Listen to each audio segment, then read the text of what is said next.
السلام علیکم ورحمۃ اللہ وبرکاتہ۔ بسم اللہ الرحمن الرحیم۔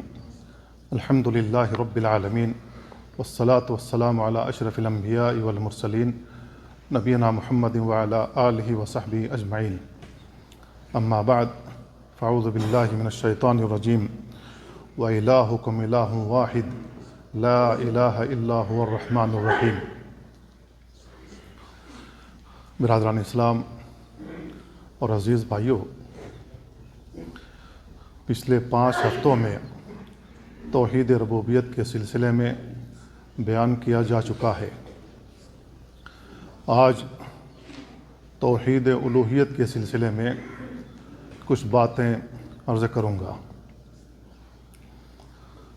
توحید الوہیت کی تعریف یہ کی گئی ہے: افراد اللہ بالعبادہ، اللہ تعالیٰ کی تنہا عبادت کرنا۔ جتنی بھی عبادات ہیں، چاہے وہ مالی عبادت ہو، چاہے وہ بدنی عبادت ہو، چاہے وہ قلبی عبادت ہو، تمام عبادتیں اللہ رب العالمین کے لیے خاص کرنا۔ اللہ کے علاوہ کوئی بھی عبادت کی کوئی بھی قسم کسی کے لیے نہ کرنا۔ اللہ رب العالمین نے قرآن کریم میں بیان فرمایا: وَإِلَٰهُكُمْ إِلَٰهٌ وَاحِدٌ، تمہارا معبود ایک ہی معبود ہے، لا الہ الا ہو، اللہ کے علاوہ کوئی حقیقی معبود نہیں ہے۔ الرحمن الرحیم، جو نہایت رحم کرنے والا، بہت ہی مہربان ہے۔ اللہ رب العالمین نے کہا: وَإِلَٰهُكُمْ إِلَٰهٌ وَاحِدٌ، تمہارا معبود عبادت کے لائق اگر کوئی ہستی ہے تو وہ تنہا اللہ رب العالمین کی ہے۔ اللہ کے علاوہ کوئی بھی عبادت کے لائق نہیں ہے۔ ہم جو کلمہ پڑھتے ہیں لا الہ الا اللہ، اس کا معنی بھی یہی ہے۔ اللہ رب العالمین نے ایک آیت میں بیان فرمایا: شہد اللہ انہ لا الہ الا ہو، اللہ رب العالمین خود اپنے لیے گواہی دے رہا ہے۔ شہد اللہ، اللہ رب العالمین گواہی دے رہا ہے انہ لا الہ الا ہو، کہ اللہ کے علاوہ کوئی حقیقی معبود نہیں ہے۔ والملائکہ، اور فرشتے گواہی دیتے ہیں۔ وَأُولُو الْعِلْمِ، اور اہل علم گواہی دیتے ہیں۔ قائمًا بالقسط، جو انصاف کے ساتھ قائم ہیں۔ لا الہ الا ہو، اللہ کے علاوہ کوئی حقیقی معبود نہیں۔ العزیز الحکیم، جو غالب اور حکمت والا ہے۔ اس آیت میں اللہ رب العالمین نے کہا: شہد اللہ انہ لا الہ الا ہو، اللہ اپنے بارے میں گواہی دے رہا ہے کہ اللہ کے علاوہ کوئی حقیقی معبود نہیں ہے۔ فرشتے بھی اسی بات کی گواہی دیتے ہیں، اور اہل علم بھی اسی کی گواہی دیتے ہیں۔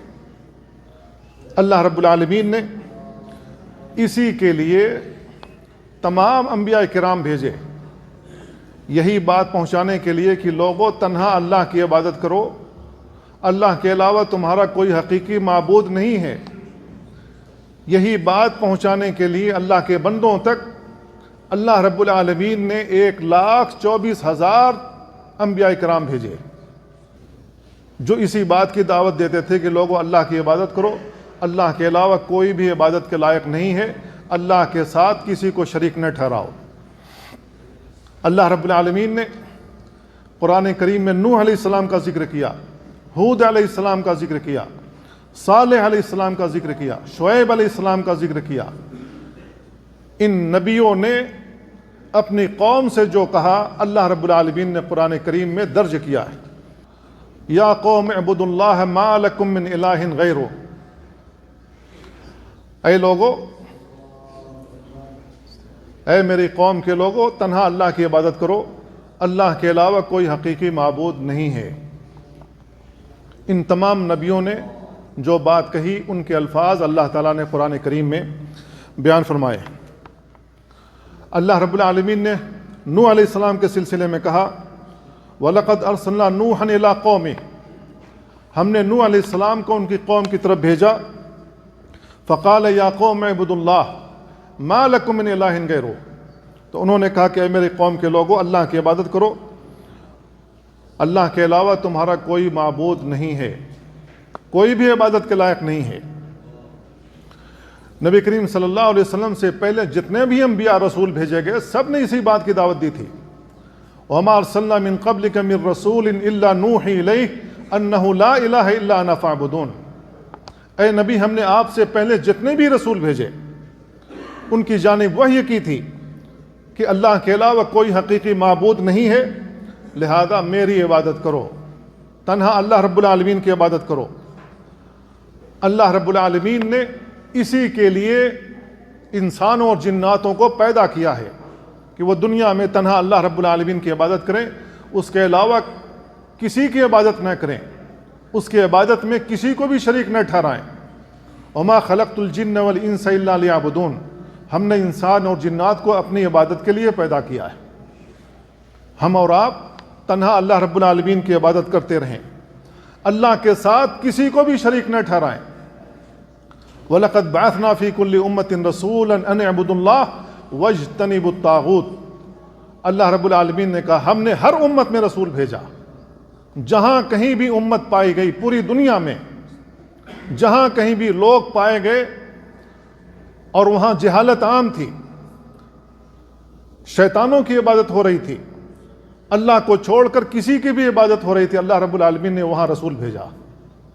کیوں رسول بھیجا؟ اتمام حجت کے لیے، تاکہ ان کے اوپر حجت قائم ہو جائے۔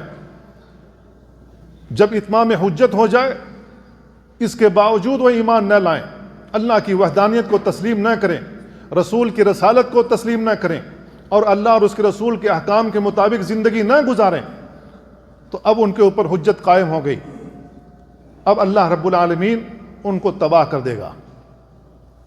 وَمَا كُنَّا مُعَذِّبِينَ حَتَّى نَبْعَثَ رَسُولًا، ہم کسی قوم کو عذاب میں گرفتار نہیں کرتے جب تک کہ ان کے درمیان رسول نہ بھیج لیں۔ تو اللہ رب العالمین رسول بھیج کر ان پر اتمام حجت کرتا ہے، پھر اس کے بعد وہ ایمان نہیں لاتے تو ان کو اپنے عذاب میں گرفتار کرتا ہے۔ کیا نوح علیہ السلام کی ساری قوم جو آپ کے اوپر ایمان نہیں لائی، اللہ رب العالمین نے ان کو پانی میں غرق نہیں کر دیا؟ کیا قوم عاد کو اللہ رب العالمین نے ہلاک نہیں کیا؟ کیا قوم ثمود کو اللہ رب العالمین نے ہلاک نہیں کیا؟ کیا فرعون اور اس کے لشکر کو اور اس کی قوم کو اللہ رب العالمین نے ہلاک نہیں کیا؟ کتنی امتیں ہیں جن کا ذکر اللہ رب العالمین نے قرآن کریم میں کیا ہے کہ اس وجہ سے ہم نے ان کو ہلاک کیا کہ وہ اللہ اور اس کے رسول پر ایمان نہیں لائے تھے، سرکشی پر اتر آئے تھے، بندوں کے جو حقوق ہیں وہ بھی نہیں دیتے تھے، اللہ رب العالمین کا جو حق بنتا ہے وہ بھی نہیں دیتے تھے۔ تو اللہ رب العالمین نے کہا وَلَقَدْ بَعَثْنَا فِي كُلِّ أُمَّةٍ رَسُولًا، ہم نے ہر امت میں رسول بھیجا، أَنِ اعْبُدُوا اللَّهَ، کہ تنہا اللہ کی عبادت کرو، وَاجْتَنِبُوا الطَّاغُوتَ، اور طاغوتوں کی عبادت سے بچو۔ كُلُّ مَا عُبِدَ مِن دُونِ اللَّهِ فَهُوَ طاغوت، اللہ کو چھوڑ کر جس کی بھی عبادت کی جائے وہ طاغوت کی عبادت ہے۔ اگر وہ انسان ہے اور اس کی عبادت ہو رہی ہے اور وہ زندہ ہے اور وہ منع نہیں کر رہا ہے تو وہ زندہ انسان طاغوت ہے۔ اور اگر کوئی ایسا انسان ہے، اللہ کا ولی ہے، جو زندہ تھا، زندہ ہونے کے باوجود بھی وہ لوگوں کو اپنے سامنے جھکنے سے، اپنا سجدہ کرنے سے منع نہیں کرتا تھا، وہ بھی طاغوت ہے۔ کوئی بھی اللہ کا رسول، کوئی بھی اللہ کا نبی، کوئی بھی اللہ کا ولی اپنی عبادت سے راضی نہیں ہو سکتا، کیونکہ وہ جانتا تھا کہ عبادت تنہا اللہ کا حق ہے، عبادت تنہا اللہ رب العالمین کا حق ہے، لہذا کوئی بھی نبی، رسول، ولی اللہ کی عبادت میں اپنے آپ کو شریک نہیں کر سکتا۔ تو اللہ کے علاوہ جس کی بھی عبادت کی جائے وہ طاغوت ہے، اس میں شرط یہ ہے کہ وہ انسان اپنی عبادت سے راضی ہو۔ اگر وہ انسان ہے تو اپنی عبادت سے راضی ہو اور منع نہ کرے لوگوں کو، وہ طاغوت انسان ہے۔ اور اللہ رب العالمین نے کہا وَاجْتَنِبُوا الطَّاغُوتَ، ایسے طاغوتوں سے بچو۔ تو اللہ رب العالمین نے ہمیں اور آپ کو جو پیدا کیا وہ کس وجہ سے پیدا کیا ہے؟ کہ ہم اللہ رب العالمین کی عبادت کریں، اس کے ساتھ کسی کو بھی نہ شریک ٹھہرائیں، نہ اللہ کی ذات میں، نہ اللہ کی صفات میں، نہ اللہ کے افعال میں، نہ اللہ کی عبادت میں کسی کو بھی شریک نہ ٹھہرائیں۔ اللہ کی ذات میں شرک یہ ہے کہ ہم یہ تصور کرنے لگیں، یہ عقیدہ بنا لیں کہ اللہ رب العالمین نے اپنے لیے کوئی لڑکا یا لڑکی بنا رکھا ہے، یا اللہ کی کوئی بیوی ہے۔ اگر ہم یہ عقیدہ رکھنے لگیں تو ہم نے اللہ کی ذات میں ان لوگوں کو شریک بنایا۔ یہودیوں نے عزیر علیہ السلام کو اللہ کا بیٹا کہا، عیسائیوں نے عیسیٰ علیہ السلام کو اللہ کا بیٹا کہا، مشرکین رسول اللہ صلی اللہ علیہ وسلم کے دور میں جو تھے وہ کہتے تھے الملائکۃ بنات اللہ، فرشتے اللہ کی بیٹیاں ہیں۔ اب ان لوگوں نے اللہ رب العالمین کی ذات میں لڑکا یا لڑکی کو شریک بنایا۔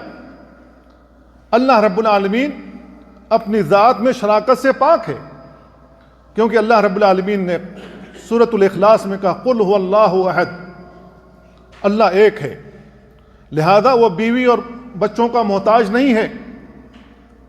اللہ رب العالمین کی ذات میں کوئی شریک نہیں ہے۔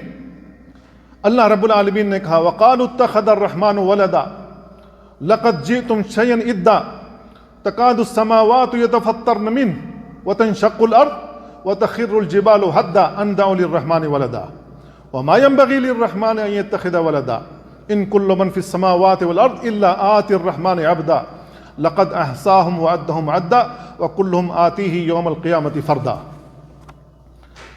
اللہ رب العالمین نے ان آیتوں میں کہا وقالوا اتخذ الرحمن ولدا، ان یہودیوں اور عیسائیوں نے کہا کہ اللہ رب العالمین نے اپنے لیے کوئی لڑکا بنا رکھا ہے، اس کا کوئی لڑکا ہے۔ لقد جئتم شيئا ادا، تم نے اللہ کی جانب بڑی خراب بات منسوب کی، بہت کڑوی بات منسوب کی۔ تکاد السماوات یتفطرن منہ، یہ اتنی کڑوی بات ہے کہ ہو سکتا آسمان پھٹ جائے، زمین پھٹ جائے، پہاڑ بھیزا ریزا ہو جائے۔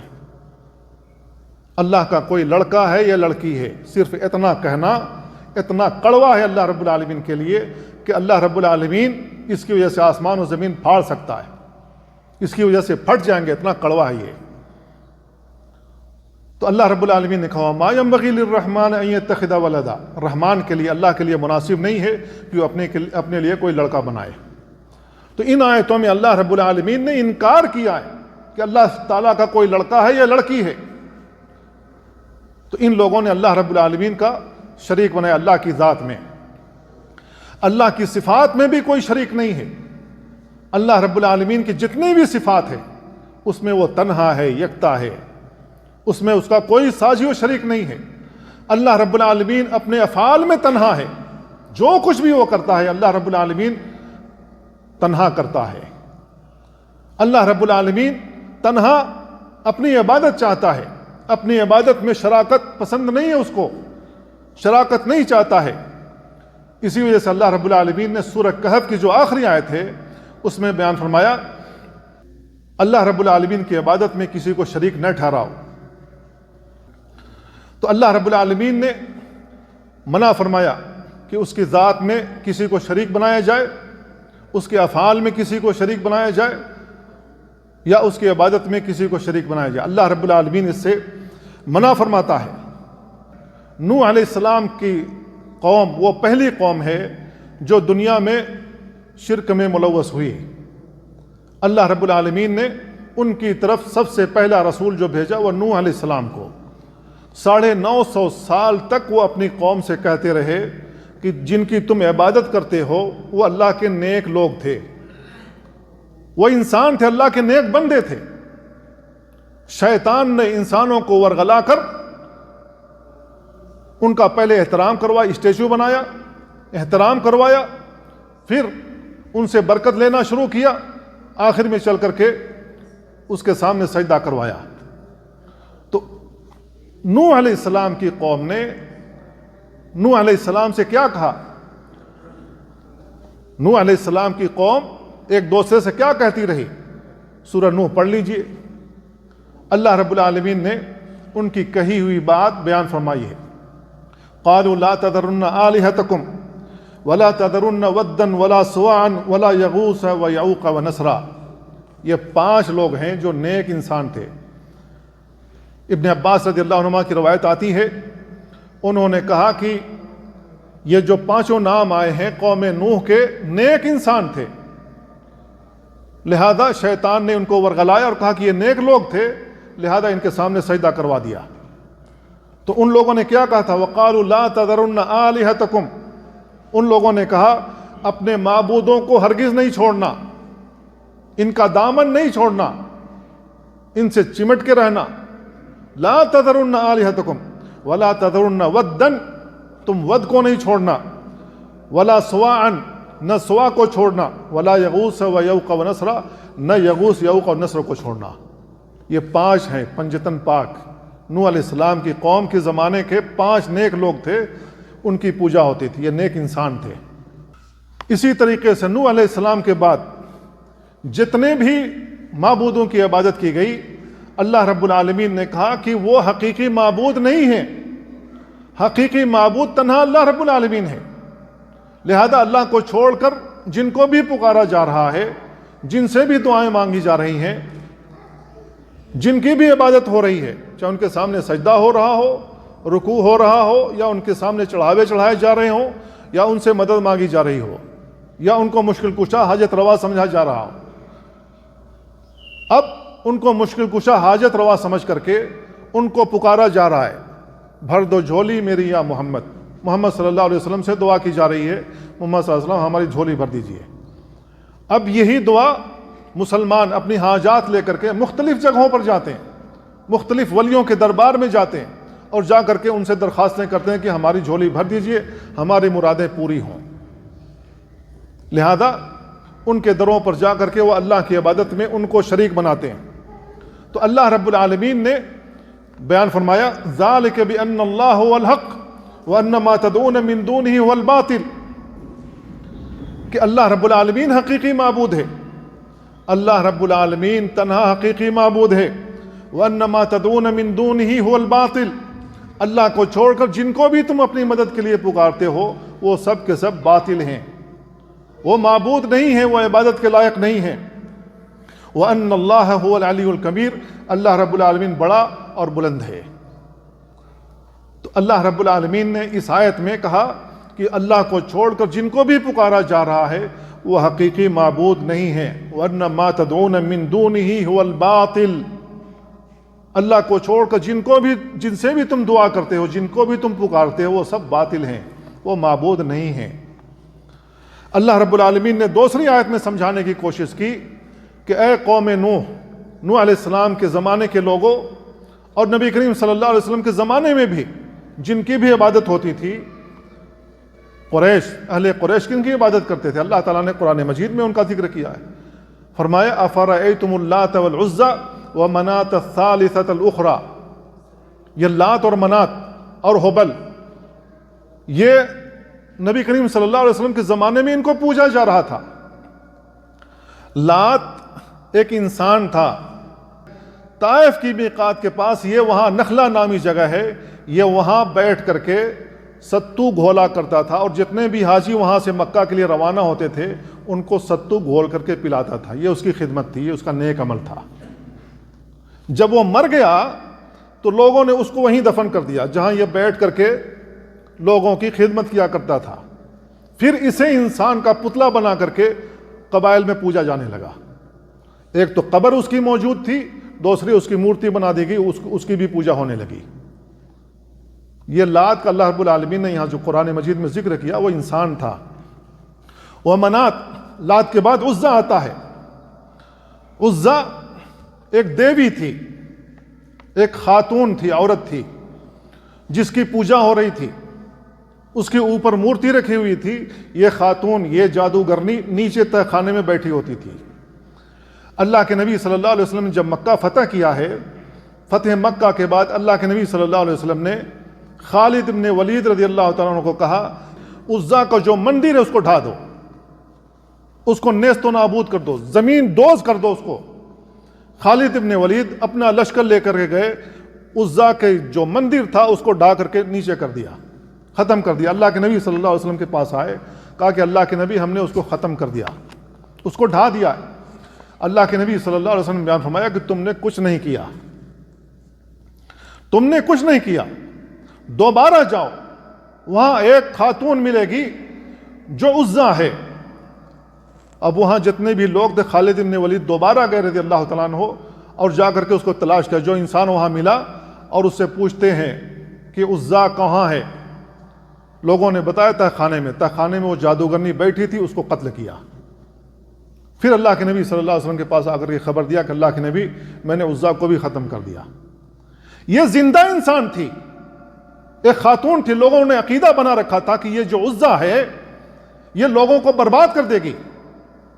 جس طریقے سے آج ہندوؤں میں بہت ساری دیویاں بنا رکھی ہیں، کہا کہ یہ درگا دیوی ہے جو ہماری ہے، وہ دشمنوں کو تہس نہس کر دیتی ہے، لہذا درگا پوجا کرو۔ اسی طریقے سے عزا ان لوگوں نے، مشرکین نے نبی کریم صلی اللہ علیہ وسلم کے زمانے میں عزا بنا رکھا تھا۔ وہ ایک دیوی تھی، انسان تھی، عورت تھی، اوپر اس کی پوجا ہو رہی تھی مورتی کے نیچے وہ جادوگرنی بیٹھی ہوئی تھی جو لوگوں کا تماشا کرتی تھی، لوگوں کے اوپر جادو کر کے۔ میرے بھائیو، غزوہ احد کو آپ یاد کریں، سن 3 ہجری میں مشرکین اللہ کے نبی صلی اللہ علیہ وسلم سے جنگ کرنے کے لیے غزوہ احد، میدان احد میں آئے۔ اول وہلہ میں اللہ کے نبی صلی اللہ علیہ وسلم کو فتح ہوئی، کیونکہ مشرکین اپنا سامان چھوڑ کر کے بھاگ گئے۔ پھر اللہ کے نبی صلی اللہ علیہ وسلم نے اپنے 50 تیر اندازوں کو جبل رومات پر متعین کر رکھا تھا، اور ان کو تاکیدی حکم دیا تھا کہ یہاں یہ مورچہ نہیں چھوڑنا ہے، قطعاً یہ مورچہ نہیں چھوڑنا۔ تو جب مشرکین اپنا سامان چھوڑ کر کے بھاگ گئے تو صحابہ کرام ان کا مال غنیمت حاصل کرنے کے لیے وہ ٹیلا چھوڑ کر کے نیچے اتر گئے۔ خالد ابن ولید رضی اللہ تعالیٰ عنہ جو بڑے زیرک کمانڈر تھے، انہوں نے دیکھا کہ یہ میدان، یہ ٹیلا ذرا سا خالی نظر آ رہا ہے، لہذا وہ پیچھے سے آئے اور ان لوگوں کو، جو تھوڑے 10 آدمی بچے تھے، ان کو بھی تباہ کیا، اور پھر پیچھے سے مسلمانوں پر حملہ کر دیا اچانک۔ صحابہ کرام نہیں جانتے تھے کہ یہاں کوئی مشرکین کا کوئی بھی دستہ موجود ہے۔ خالد ابن ولید رضی اللہ تعالیٰ عنہ نے پیچھے سے حملہ، جو اس وقت مسلمان نہیں ہوئے تھے، وہ مشرکین کی جانب سے لڑ رہے تھے، لہذا 70 صحابہ شہید ہو گئے۔ اللہ کے نبی صلی اللہ علیہ وسلم کا دندان مبارک اسی میں شہید ہوا تھا۔ جب مسلمانوں کو خاصا نقصان پہنچا، شہادتیں ہوئیں، جنگ بندی ہو گئی، تو یہ جو مشرکین کا کمانڈر تھا ابو سفیان رضی اللہ تعالیٰ عنہ، جو اس وقت مسلمان نہیں ہوئے تھے، وہ مشرکین کی کمان کر رہے تھے، کمانڈر ان چیف وہی تھے۔ تو یہ ایک پہاڑی پر چڑھنے کے بعد کہتے ہیں، کیا تم میں محمد ہیں؟ کیا زندہ بچے ہیں؟ جنگ احد میں شیطان نے افواہ پھیلا دی تھی کہ محمد صلی اللہ علیہ وسلم شہید کر دیے گئے، قتل ہو گئے ہیں، لہذا ابو سفیان نے تاکید کرنا چاہی کہ کیا محمد ابھی موجود ہیں یا قتل ہو گئے؟ کوئی جواب نہیں دیا مسلمانوں نے۔ پھر ابو سفیان نے کہا، کیا تم میں ابو بکر ہے؟ پھر اس نے سوال کیا، کیا تم میں عمر ہے؟ اب مسلمانوں کی جانب سے کوئی جواب نہیں دیا گیا، کیا ہیں یا نہیں ہیں؟ اللہ کے نبی صلی اللہ علیہ وسلم نے منع فرما رکھا تھا کوئی جواب نہیں دینا۔ اب یہ خوش ہو کر کے کہ ہم نے 3 بڑے لوگوں کو مار دیا، جب یہ 3 بڑے لوگ مر گئے یا شہید ہو گئے اس کے اپنے عقیدے کے مطابق یا اس کے اپنے گمان کے مطابق، تو گویا کہ اب اسلام کا صفایا ہو گیا، کیونکہ یہی بڑے 3 لوگ ہیں۔ کوئی جواب نہیں دیا، تو اس نے خوشی کے عالم میں ایک نعرہ لگایا، وہ نعرہ کیا تھا؟ اولو حبل، حبل کی جے ہو۔ حبل جو ان کا ایک معبود تھا جس کی وہ پوجا کرتے تھے، کہا حبل کی جے ہو۔ اللہ کے نبی صلی اللہ علیہ وسلم نے کہا کہ جواب دو۔ صحابہ کرام نے جواب دیا، کہا کہ آج کیا جواب دیں؟ کہا کہ اللہ اکبر، کیونکہ مشرکانہ نعروں کا جواب صرف اللہ اکبر ہے۔ اللہ اکبر کے جو الفاظ ہیں اتنے قوی ہیں، اتنے بھاری ہیں کہ یہ لفظ سن کر شیطان بھی ہوا چھوڑتے ہوئے بھاگ جاتا ہے۔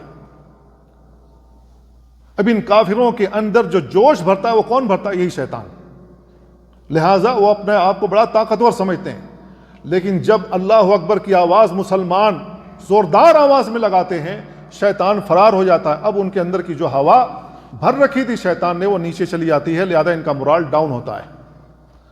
اللہ اکبر وہ نعرہ ہے مشرکانہ نعرے کے جواب میں اللہ کے نبی صلی اللہ علیہ وسلم نے کہا اللہ اکبر کہو، مسلمانوں نے اللہ اکبر کہا۔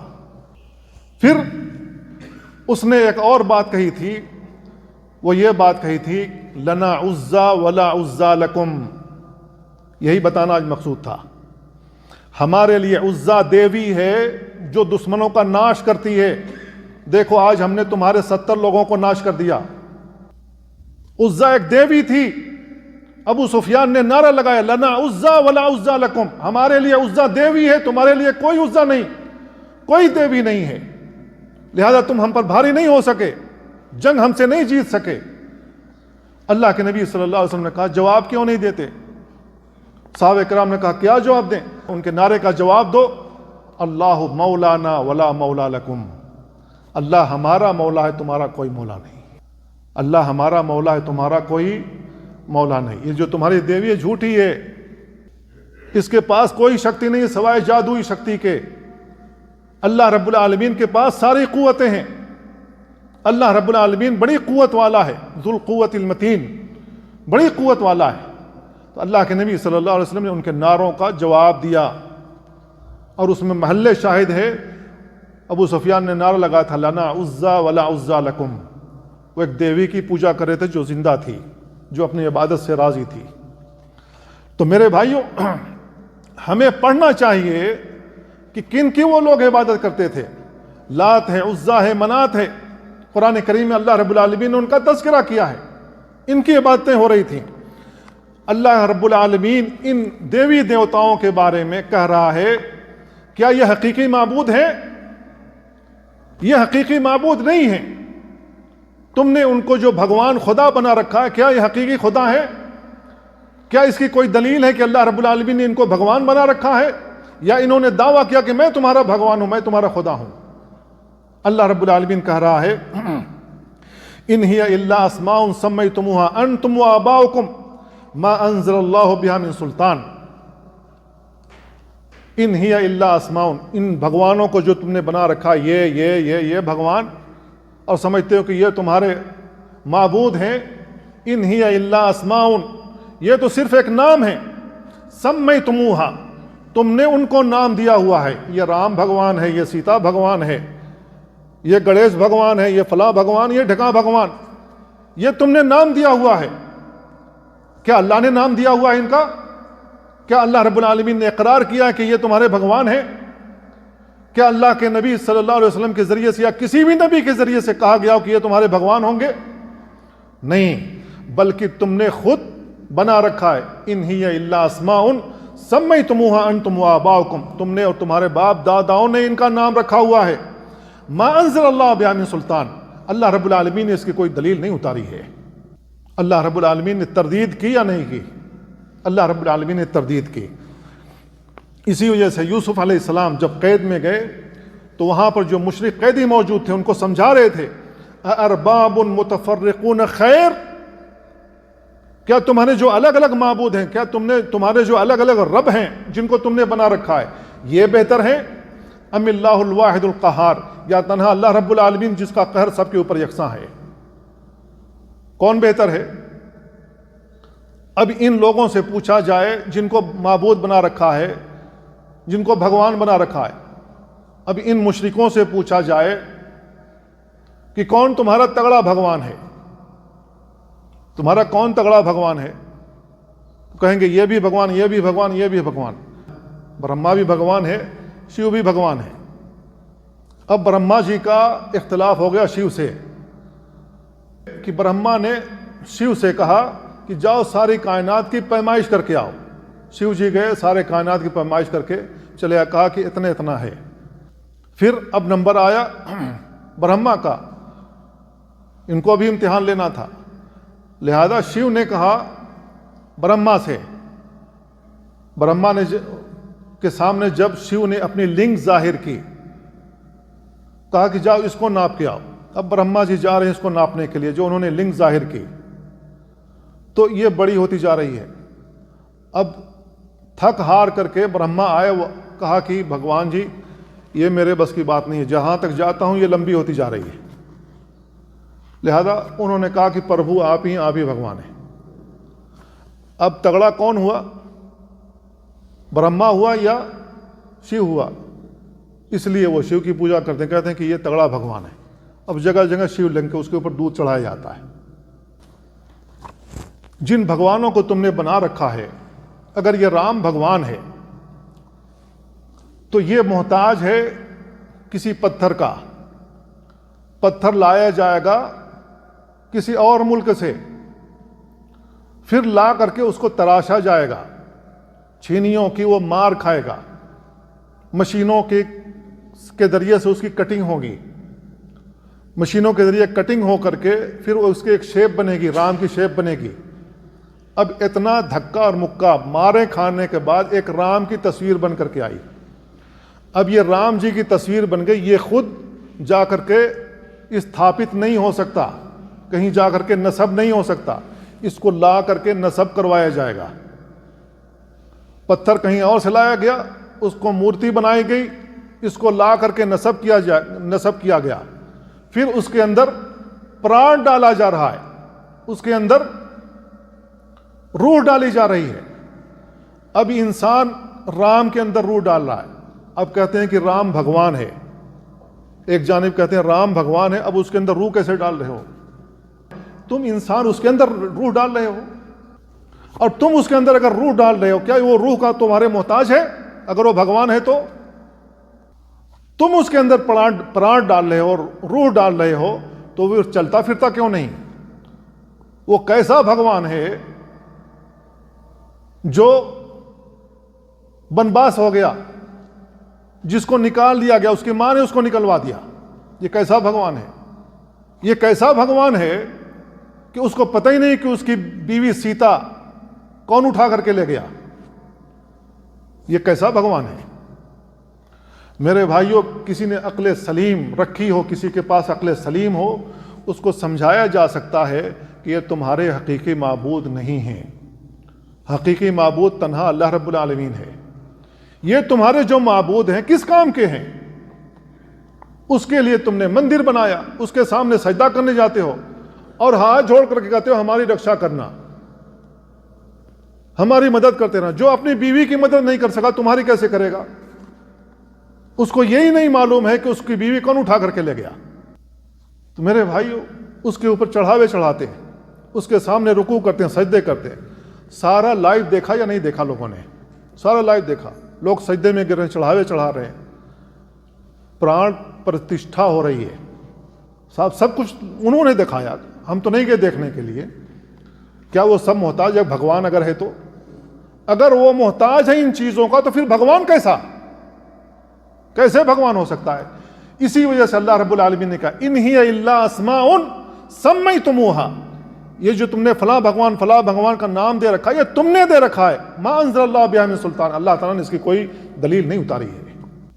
یہ جتنے بھی دنیا میں بھگوان بنا لیے گئے ہیں، ان سب کے بارے میں اللہ رب العالمین، میں نے ایک مثال دی ہے سمجھانے کے لیے، ان تمام بھگوانوں کے بارے میں اللہ رب العالمین نے یہ بات بیان فرمائی ان ہی الا اسماء سمیتموہا انتم وآباؤکم ما انزل اللہ بہا من سلطان، اللہ تعالیٰ نے اس کی کوئی دلیل نہیں اتاری۔ اسی وجہ سے یوسف علیہ السلام نے قید خانے میں کہا تھا ان لوگوں سے، مشرکین سے، ارباب متفرقون خیر، کیا یہ متفرق جو تم نے رب بنا رکھے ہیں یہ بہتر ہے، ام اللہ الواحد القہار، یا تنہا اللہ رب العالمین جس کا قہر سب کے اوپر یکساں ہے، ما تعبدون من دونہ، اللہ کے علاوہ جن کی بھی تم عبادت کرتے ہو، الا اسماء، وہ ایک نام ہے کہ تمہارے فلاں معبود یہ نام ہے، سمیتموہا، جو تم نے رکھا ہوا ہے، وآباؤکم، تمہارے باپ داداؤں نے رکھا ہوا ہے، ما انزل اللہ بہا من سلطان، اللہ نے اس کی کوئی دلیل نہیں اتاری ہے۔ میرے بھائیو، دو آیتیں ہیں جن میں اللہ رب العالمین نے کہا کہ یہ جتنے بھی معبود بنا لیے گئے ہیں اللہ تعالیٰ نے اس کی کوئی دلیل نہیں اتاری۔ اگر کوئی دلیل اتاری ہو تو بتاؤ، اگر دلیل اتاری ہو تو بتاؤ، کسی نبی کے ذریعے سے ہی دلیل اتر سکتی ہے۔ اللہ رب العالمین دنیا میں نہیں آئے گا، کیونکہ اللہ رب العالمین عرش کے اوپر مستوی ہے، اللہ رب العالمین کا عرش ساتواں آسمان کے اوپر ہے، اللہ رب العالمین عرش کے اوپر ہے، وہ دنیا میں نہیں آئے گا، وہ کسی انسان کے ساتھ یا مخلوقات کے ساتھ وہ خلط ملط نہیں ہو سکتا۔ کڑ کڑ میں شنکر ہے، انہی لوگوں کا عقیدہ ہے، انہی مشرکیوں کا عقیدہ ہے۔ کڑ کڑ کا کیا مطلب ہے؟ جتنی بھی کنکر ہے، ہر کنکر میں شنکر ہے۔ ہمارے صوفیہ کا بھی عقیدہ تقریباً یہی ہے۔ ہمارے صوفیہ کیا کہتے ہیں؟ ہر انسان کے اندر بھگوان ہے، ہر انسان کے اندر خدا ہے، ہر پتے کی رنگت میں خدا ہے، ذرے ذرے میں خدا ہے۔ میرے بھائیو، یہ ایسا فاسد عقیدہ ہے، یہ ایسا فاسد عقیدہ ہے، اللہ تعالیٰ کے ساتھ بےہودگی ہے، اللہ رب العالمین کی توہین ہے۔ کیوں توہین ہے؟ اس لیے کہ جس ذرے پر آپ چلتے ہیں، کیا اللہ کے اوپر آپ چل رہے ہیں؟ جس ذرے کے اوپر، جس زمین کے اوپر پیشاب کر رہے ہیں، کیا اللہ کے اوپر پیشاب کر رہے ہیں؟ جس ڈھیلے کے ذریعے اپنا پاخانہ صاف کرتے ہیں، کیا اللہ کے ذریعے اپنا پاخانہ صاف کیا؟ جتنی بھی گٹر زمین میں بہ رہی ہے، کیا اللہ کے اوپر بہ رہی ہے؟ ہمارے صوفیہ نے جو عقیدہ بنا رکھا، ذرے ذرے میں خدا، ذرے ذرے میں کہاں سے خدا آئے گا؟ یہ کہاں سے لیا گیا؟ انہیں ہندوؤں سے، کافروں سے۔ کڑ کڑ میں شنکر ہے، وہیں سے لیا گیا یہ۔ تو میرے بھائیو، ہمیں بھی اپنے عقیدے کی اصلاح کی ضرورت ہے۔ ہمیں سمجھنا چاہیے ہم کیا کہہ رہے ہیں۔ اللہ رب العالمین عرش کے اوپر ہے، وہ زمین کے اوپر نہیں آئے گا۔ اللہ رب العالمین اپنے علم اور اپنی قدرت کے لحاظ سے ہر جگہ ہے۔ اللہ کی قدرت، اللہ کے علم سے کوئی جگہ مخفی نہیں ہے۔ یہ صحیح عقیدہ ہے۔ تو میرے بھائیو، ہمیں سمجھنا چاہیے صحیح عقیدہ کیا ہے۔ اللہ رب العالمین کی عظمت کو اس وقت پہچانیں گے جب ہم اللہ رب العالمین کے اوصاف کے بارے میں جانیں گے، اللہ تعالیٰ کی صفت کے بارے میں جانیں گے، تب ہمارا ایمان بڑھے گا، اللہ کی معرفت حاصل ہوگی۔ اگر ہم اللہ رب العالمین کی صفات کو نہیں پڑھیں گے تو ہم احساس نہیں کر سکتے کہ ہمارا رب کیسا ہے۔ اور جب ہم لوگوں کو احساس نہ ہو تو ہر جگہ جھکتے پھریں گے، ہر جگہ سجدے کرتے پھریں گے، اور ہم سمجھیں گے کہ ہم مسلمان ہیں۔ میرے بھائیو، اللہ تعالیٰ سے دعا، اللہ تعالیٰ ہمیں صحیح العقیدہ بنائے، اور جو باتیں کہی گئی ہیں اللہ تعالیٰ ہمیں خود اس کے اوپر عمل کرنے کی توفیق عطا فرمائے۔ وصلی اللہ وسلم علی نبینا محمد وعلی آلہ وصحبہ اجمعین۔ السلام علیکم ورحمۃ اللہ۔